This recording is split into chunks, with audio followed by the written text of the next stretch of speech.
जो शोर मचाते हैं भीड़ में, जो शोर मचाते हैं भीड़ में, भीड़ ही बनकर रह जाते हैं, वह पाते हैं ज़िंदगी में कामयाबी। वह पाते हैं ज़िंदगी में कामयाबी, जो खामोशी से अपना काम कर जाते हैं। इन्हीं पंक्तियों के साथ में मैं एसपी ठाकुर आप सभी का हार्दिक वंदन करता हूँ। दोस्तों, आज वीडियो में बात करेंगे जीव विज्ञान जीव विज्ञान से संबंधित एक और महत्वपूर्ण टॉपिक, केंद्रीय तंत्रिका तंत्र। जो कि केंद्रीय तंत्रिका तंत्र दो अंगों से मिलकर बना होता है, मस्तिष्क और मेरुरज्जु। तो आज की वीडियो में बात करेंगे मस्तिष्क, इसको विस्तार पूर्वक जानेंगे। तो चलिए दोस्तों, वीडियो शुरू करते हैं। सबसे पहले जानते हैं कि केंद्रीय तंत्रिका तंत्र क्या होता है। तो तंत्रिका तंत्र का वह भाग जो संपूर्ण शरीर और स्वयं तंत्रिका तंत्र पर नियंत्रण रखता है, क्या कहलाता है? केंद्रीय तंत्रिका तंत्र कहलाता है। इसके बाद जो केंद्रीय तंत्रिका तंत्र रहता है, यह सूचनाओं पर नियंत्रण करता है।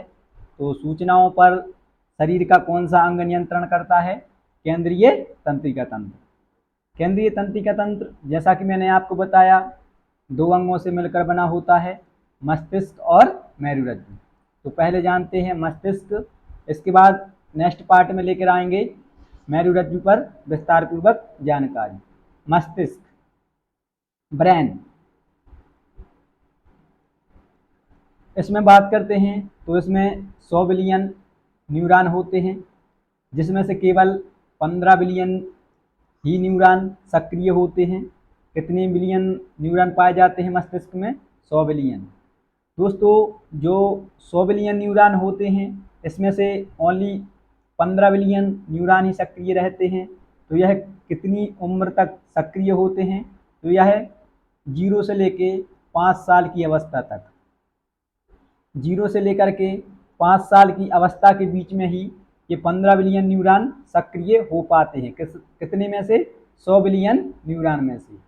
जो मानव मस्तिष्क है, इसके लिए दुनिया की सबसे कठिन संरचना कहा जाता है। तो आपने देखा होगा मस्तिष्क की जो संरचना होती है, एकदम जटिल संरचना होती है, कोशिकाओं से गुथी हुई होती है। तो दुनिया की सबसे कठिन संरचना किसे कहा जाता है? मानव मस्तिष्क के लिए कहा जाता है। अब इसकी बात करते हैं इसके वजन की। जो ब्रेन का वजन होता है, वेट होता है, वह 1300 से लेकर के 1400 ग्राम के मध्य होता है, जिसमें पुरुष के मस्तिष्क का भार और महिला मस्तिष्क का भार थोड़ा डिफरेंस होता है। जैसे बात करते हैं कि पुरुष मस्तिष्क का भार तो 1380 ग्राम होता है, वहीं बात करें महिला मस्तिष्क का भार तो 1250 ग्राम होता है। अगर बात करें कि जो मस्तिष्क है, इसमें हड्डियों की संख्या कितनी होती है, तो इसमें हड्डियों की संख्या कितनी होती है? 8। मस्तिष्क में कितनी हड्डियां पाई जाती हैं? 8 हड्डियां पाई जाती हैं। जो मस्तिष्क है यह किस किस से मिलकर बनता है? तो केंद्रीय कोड, मस्तिष्क स्तंभ, जिसके लिए अंग्रेजी में ब्रेन स्टेम कहते हैं, अधिकतर नाम यही जानते हो आप, अनुमस्तिष्क, जिसके लिए सेरिबेलम कहते हैं, और प्रमस्तिष्क, जिसके लिए सेरिब्रम कहा जाता है। तो मस्तिष्क किस किस से मिलकर बना होता है? केंद्रीय कोड, मस्तिष्क स्तंभ, अनुमस्तिष्क और प्रमस्तिष्क। बात करें कि जो मस्तिष्क का वह भाग जो मेरुरज्जु से जुड़ा होता है या मेरुरज्जु के समीप होता है, वह क्या कहलाता है? तो मेडुला ऑब्लिगेंटा। मेडुला, ये सभी प्रश्न परीक्षा में पूछे गए हैं कि मस्तिष्क का वह भाग जो मेरुरज्जु के समीप होता है, जो केंद्रीय तंत्रिका तंत्र का दूसरा सबसे महत्वपूर्ण भाग है, वह कौन सा है? मेरुरज्जु है। तो मस्तिष्क का वह भाग जो मेरुरज्जु के समीप होता है, वह कौन सा है? मेडुला ऑब्लिगेंटा। जो मानव मस्तिष्क है, यह एक हड्डी के खोल में रहता है, आपने देखा होगा, जिसे के लिए क्या कहते हैं? कपाल कहते हैं। अगर इसका अंग्रेजी बात करते हैं, क्रेनियम। ये नाम पूछे जाते हैं, याद रखोगे, क्रेनियम। कपाल, जो मानव मस्तिष्क पाई जाती है, वह किस में पाया जाता है? कपाल में होता है। मानव मस्तिष्क के किनारे एक झिल्ली होती है, जिसे क्या कहते हैं? मेनिंजेस कहते हैं। मैंने आपको जीव विज्ञान में बीमारियों का टॉपिक ऑलरेडी कवर करवा दिया है, उसमें बात की थी। जो इसमें सूजन आ जाती है किसमें, मेनिंजेस नामक झिल्ली में सूजन आ जाती है, तो इससे एक बीमारी होती है, कौन सी, मेनिंजाइटिस, जिसके लिए क्या कहते हैं, दिमागी बुखार कहते हैं। इसमें प्रभावित रोगी की मृत्यु भी हो जाती है। तो जिसने भी वीडियो नहीं देखा है वो जा करके देख लेना, प्लेलिस्ट बना हुआ है। जो मेनिंजेस रहता है यह चारों ओर से 3 स्तरों से घिरा रहता है। उन 3 स्तरों की बात करते हैं तो जो मेनिंजेस का सबसे बाहरी स्तर होता है उसे ड्यूरामेटर कहते हैं, और उसकी जो मध्य वाला परत होती है उसे एरेक्नाइड कहते हैं, और जो सबसे आंतरिक परत होती है उसे पायामेटर या पियामेटर कहा जाता है। तो मेनिंजेस के कितने स्तर होते हैं, 3 स्तर होते हैं, ड्यूरामेटर, एरेक्नाइड और पियामेटर या पायामीटर। अगर मेनिंजेस नामक झिल्ली में सूजन आ जाती है तो दिमागी बुखार या मेनिंजाइटिस बीमारी होती है।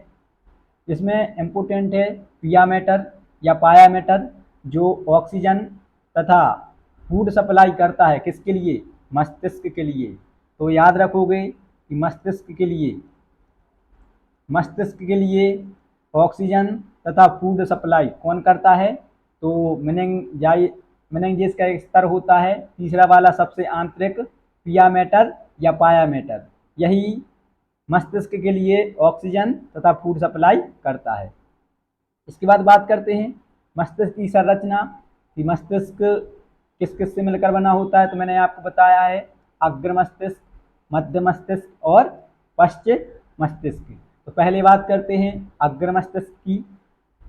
तो इसके लिए फायर ब्रेन भी कहते हैं, जो पूरे मस्तिष्क का 2/3 होता है, 2/3 मतलब 66%। तो अग्र मस्तिष्क कितना परसेंटेज होता है, 66% या 2/3। इसके लिए क्या कहा जाता है, तो फायर ब्रेन कहा जाता है। जो 15 बिलियन न्यूरॉन रहते हैं सक्रिय 100 बिलियन में से, उसमें से अधिकतर न्यूरॉन इसी भाग में पाए जाते हैं, किसमें, अग्र मस्तिष्क में। जो अग्र मस्तिष्क है यह 2 भागों से मिला होना होता है, सेरिब्रम तथा डायंसिपेलोन। ये अब इनको जानते हैं, जो सेरिब्रम है और डायंसिपेलोन है ये क्या होते हैं, तो ये अग्र मस्तिष्क के भाग हैं। तो सबसे पहले बात करते हैं सेरिब्रम, जिसको हिंदी में प्रमस्तिष्क या परमानेंट मेमोरी कहा जाता है। सेरिब्रम 2 भागों में विभक्त होता है। तो जो सेरिब्रम के गोलार्ध रहते हैं इसमें 3 गहरी दरारें होती हैं, जिसके कारण यह 4 भागों में बंट जाता है। तो प्रमस्तिष्क किसका भाग है, तो यह किसका भाग है, अग्र मस्तिष्क का भाग है। इसके लिए क्या क्या कहते हैं, तो परमानेंट मेमोरी या सेरिब्रम भी कहते हैं। अब जान लेते हैं इसकी जो 4 भाग हैं वह कौन से हैं। तो फ्रंटल पाली, पैराइटल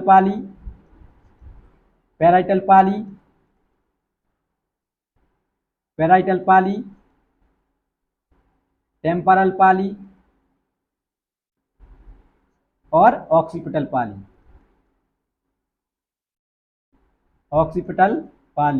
3 गहरी दरारें होती हैं, जिसके कारण यह 4 भागों में बंट जाता है। कौन कौन से, फ्रंटल पाली, पैराइटल पाली, टेम्परल पाली और ऑक्सीपिटल पाली। जो सेरिब्रम रहता है वह बुद्धिमत्ता, याददाश्त, संवेदना, इच्छा शक्ति और चिंतन का केंद्र होता है। तो परीक्षाओं में यहीं से क्वेश्चन निकल के आता है कि बुद्धिमत्ता या याददाश्त या संवेदना या इच्छा शक्ति या चिंतन, इन सभी का केंद्र कौन होता है, तो सेरिब्रम होता है। क्या होता है, प्रमस्तिष्क, परमानेंट मेमोरी या सेरिब्रम। इसके बाद जो ज्ञानेंद्रियों से प्राप्त प्रेरणाएं होती हैं उनका यहाँ पर विश्लेषण होता है, किसमें, सेरिब्रम में। और जो ऐच्छिक पेशियां रहती हैं उनको जो समुचित प्रक्रिया होती है वह यहीं से प्रसारित की जाती है। किससे प्रसारित की जाती है, सेरिब्रम से या प्रमस्तिष्क से प्रसारित की जाती है। जो फ्रंटल पाली होती है वह आपकी ऐच्छिक पेशियों पर नियंत्रण करती है।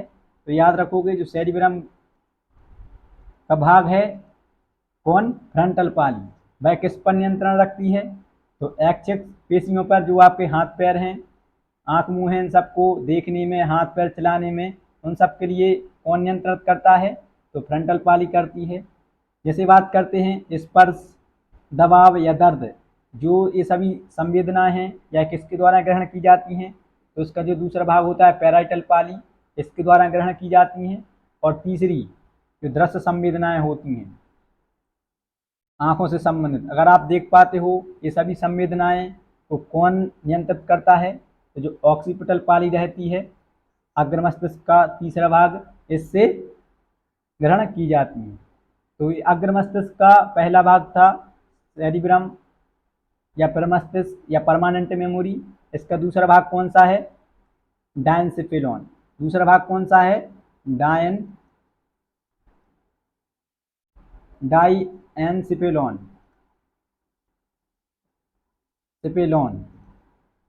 ठीक है। यह सेरिब्रम के पीछे तथा कुछ नीचे की तरफ स्थित होता है। कौन? डायनसिफिलॉन। इसी भाग से जो पेनियल काय रहती है वह पिट्यूटरी ग्रंथि इसी से निकलती है। जो थैलमस और हाइपोथैलमस हैं वह किसके भाग हैं? डायनसिफिलॉन के भाग हैं। तो थैलमस और हाइपोथैलमस, थैलमस और हाइपोथैलमस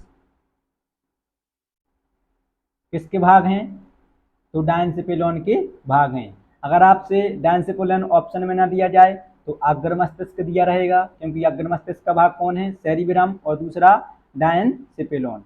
तो डायनसिफिलॉन का कौन भाग है? थैलमस और हाइपोथैलमस। जो डायनसिफिलॉन रहता है यह चार भागों में विभक्त रहता है। कौन कौन से? Epithalamus, epithalamus, subthalamus, subthalamus, thalamus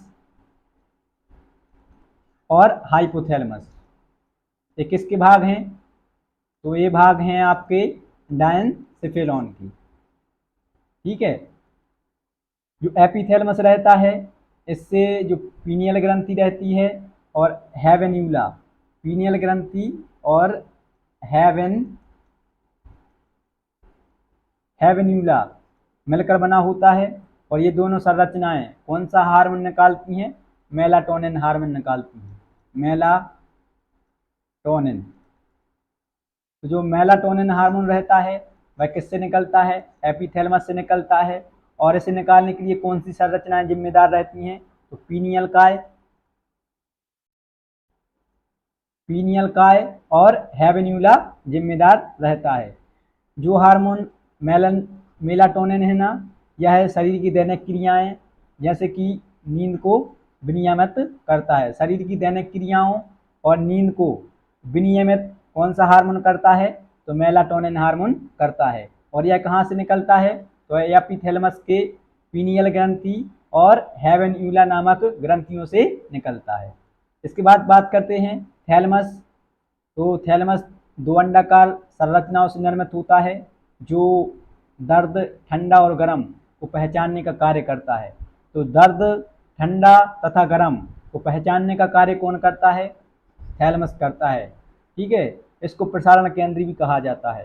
तो प्रसारण केंद्र किसके लिए कहा जाता है? थैलेमस के लिए कहा जाता है।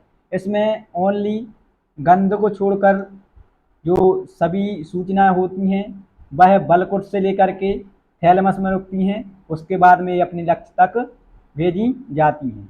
तो याद रखोगे प्रसारण केंद्र किसके लिए कहा जाता है? थैलेमस के लिए कहा जाता है। सबसे पहले यह कहाँ पर रुकती हैं? तो बलकुट से जो भेजी जाती हैं वह थैलेमस में रुकती हैं। उसके बाद में यह अपने लक्ष्य तक भेजी जाती हैं। थैलेमस के बाद बात करते हैं हाइपोथैलेमस। तो यह अंतरास्रावी ग्रंथि से स्रावित होने वाले हार्मोन्स पर नियंत्रण करता है। एक क्वेश्चन पूछा गया है कि अंतरास्रावी ग्रंथि से स्रावित होने वाले हार्मोन्स को कौन नियंत्रण करता है? तो हाइपोथैलेमस नियंत्रण करता है। इसके द्वारा जैसे बात करते हैं भूख, प्यास, ताप नियंत्रण, प्यार और घृणा। अगर आपको किसी को देखते ही अगर आपकी धड़कन तेज हो रही है तो आप समझ लेना कि आपका हाइपोथैलेमस एक्टिव हो चुका है, क्योंकि यह प्यार, घृणा, ताप नियंत्रण, भूख और प्यास इन सभी का केंद्र होता है। तो ये भी प्रश्न पूछे गए हैं कि भूख प्यास ताप नियंत्रण प्यार या घृणा का केंद्र कौन होता है? तो हाइपोथैलेमस होता है। हाइपोथैलेमस लैंगिक व्यवहार मनोभावनाओं की अभिव्यक्ति जैसे कि उत्तेजना खुशी गुस्सा भय आदि का नियंत्रण करता है। तो जो उत्तेजनाएं होती हैं मानव में जैसे खुशी गुस्सा भय आदि इन सभी पर नियंत्रण कौन रखता है? तो हाइपोथैलेमस नियंत्रण रखता है। इसके बाद जो जैसे आप समय का अंदाजा लगाते हो, अगर आप कहीं पर चल रहे हो कहीं पर जा रहे हो अगर आपसे कोई पूछता है कि कितना टाइम हो गया तो आप अंदाजा लगाते हो ना, उसके लिए क्या कहते हैं? जैविक घड़ी कहते हैं। तो यह समय का अंदाजा आप किस ग्रंथि के माध्यम से लगा पाते हो? जो आपके शरीर में पीनियल ग्रंथि होती है ना, इसी की बदौलत आप अंदाजा लगा पाते हो। तो आप याद रखोगे कि मानव में जो अंदाजा लगाने का ह्यूमन सेंसर रहता है वह किस ग्रंथि के कारण होता है? तो पीनियल ग्रंथि के कारण होता है। ये था आपका मस्तिष्क का पहला भाग अग्र मस्तिष्क। इसके बाद बात करते हैं मध्य मस्तिष्क। तो यह मस्तिष्क के मध्य में होता है इसलिए इसका नाम मध्य मस्तिष्क है। और यह दो भागों सेरिब्रल पेंडिकल सेरिब्रल पेंडिकल सेरिब्रल पेंडिकल व कार्पुरा क्वाड्रिजेमिना कार्पुरा क्वाड्रिजेमिना से मिलकर बना होता है। तो जो आपका मध्य मस्तिष्क है वह किस किस से मिलकर बना होता है? सेरिब्रल पेंडिकल तथा कार्पुरा क्वाड्रिजेमिना से मिलकर बना होता है।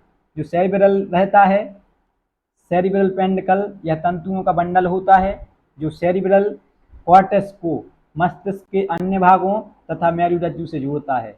तो मस्तिष्क को मस्तिष्क के अन्य भागों तथा मेरुरज्जु से कौन जोड़ता है? जो सेरिब्रल पेंडिकल होता है यह जोड़ता है। यह मस्तिष्क का दूसरा सबसे बड़ा हिस्सा होता है।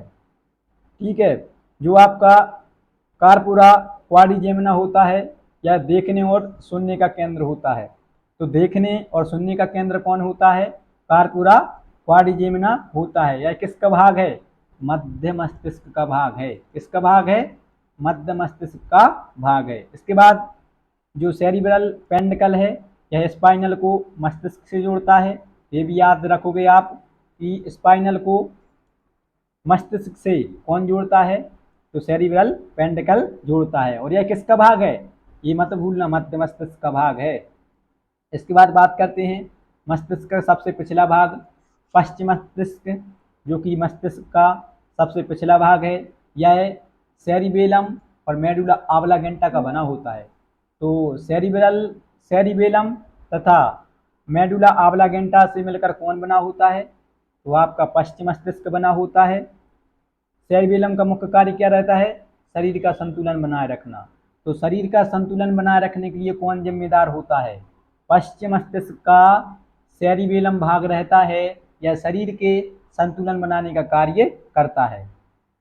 इसके बाद जो सेरिबेलम रहता है यह शरीर के ऐच्छिक पेशियों के संकुचन पर नियंत्रण करता है तथा आंतरिक कान के संतुलन भाग से ग्रहण करता है। तो शरीर की जो ऐच्छिक पेशियां रहती हैं उनके संकुचन पर कौन नियंत्रण करता है? सेरिबेलम नियंत्रण करता है। ठीक है। और जो आपका मेडुला ऑब्लांगेटा होता है जो पश्चिम मस्तिष्क का दूसरा भाग है, यह उपापचय रक्तदाब आहार नाल के क्रमानुकंचन ग्रंथि स्त्राव तथा हृदय की धड़कनों पर नियंत्रण करता है। तो ये पूछा गया है क्वेश्चन कि हृदय की धड़कनों पर कौन नियंत्रण करता है? तो मेडुला ऑब्लांगेटा करता है। आपका रक्तदाब ब्लड प्रेशर उपापचय आहार नाल के क्रमानुकुंचन इन सबको मेडुला ऑब्लांगेटा नियंत्रण करता है। इसमें बात आई थी कि जो सेरिबेलम है यह शरीर का संतुलन बनाए रखता है किसके साथ में? कान के केंद्रीय भाग आंतरिक भाग से संतुलन ग्रहण करता है। तो शरीर के संतुलन बनाने में कान की भी एक महत्वपूर्ण भूमिका रहती है। जो कि आपके जैसे कान गर्म है तो उससे आप अंदाज़ा लगा सकते हो कि वायुमंडल का जो तापमान है वह गर्म है। और अगर आपके कान ठंडे हैं तो आप इससे अंदाज़ा लगा सकते हो कि जो वायुमंडल का टेम्परेचर है वह कैसा है? ठंडा है। तो वायुमंडल का तापमान कौन बताता है? जो मानव शरीर में कान रहते हैं ना वह बताते हैं, जो बाहरी भाग होता है। और जो शरीर का संतुलन बनाए रखना वह सेरिबेलम के साथ में कान ही बनाते हैं, तो ये याद रखोगे। तो दोस्तों ये था आपका मस्तिष्क, जिसको विस्तार पूर्वक जाना। आप जानते हैं इससे कुछ जुड़े फैक्ट जैसे मस्तिष्क से संबंधित बीमारियां और उपकरण आदि हैं। तो अन्य तथ्य बात करते हैं कि जो अग्र मस्तिष्क का आल्फैक्टी या घ्राण पिंड रहता है, इसका क्या कार्य रहता है, तो गंध का ज्ञान करवाता है। जो कि इसके बाद ईसीजी, इलेक्ट्रोएन्सीफेलोग्राफ, इसका क्या कार्य रहता है, तो इसका प्रयोग मस्तिष्क के कार्य का पता लगाने के लिए किया जाता है। तो आप ये याद रखोगे ईईजी का क्या कार्य रहता है, तो यह मस्तिष्क के लिए उपयोगी होता है। अब बात करते हैं मस्तिष्क से संबंधित रोग कौन कौन से रोग होते हैं। तो पहले बात करते हैं पार्किंसन रोग। पहला क्वेश्चन तो यहीं से बनता है कि निम्नलिखित में से कौन सा रोग किस अंग से संबंधित है। जो पार्किंसन रोग है यह किस अंग से संबंधित है, तो मस्तिष्क से संबंधित है। अब बात करते हैं कि यह किससे होता है। जो यह रोग है न्यूरॉन्स, अगर न्यूरॉन्सों का क्षय होता है आपके शरीर से तो यह रोग होता है। तो मस्तिष्क में न्यूरॉन्स के क्षय होने से कौन सा रोग होता है, पार्किंसन रोग होता है। यह बीमारी अधिक उम्र के व्यक्ति में होती है, क्योंकि इससे पीड़ित व्यक्ति के हाथ पैरों में कंपन होता है तथा वह कार्य करने में असमर्थ हो जाते हैं। इसके बाद मेनिंजाइटिस, जो दिमागी बुखार है। जो मेनिंजाइटिस झिल्ली रहती है उसमें सूजन आ जाती है, तो यह एक वायरस जनित बीमारी है। इसमें मस्तिष्क की झिल्ली में सूजन आने से रोगी को तेज बुखार आता है, जिससे ब्रेन डैमेज, मस्तिष्क क्षतिग्रस्त होने की संभावना हो जाती है। इसके बाद एल्जाइमर, तो इसमें रोगी की याददाश्त बहुत ज़्यादा कमजोर हो जाती है। पहला याद रखोगे कि कौन सा रोग किस अंग से संबंधित है, एल्जाइमर मस्तिष्क से संबंधित है, और इससे क्या होता है, तो रोगी की याददाश्त कमजोर हो जाती है। इसके बाद डिस्लेक्सिया, तो यह एक रोग है जो मस्तिष्क के विकार के कारण होता है। इसमें रोगी लिखी हुई भाषा को समझने में असमर्थ होता है।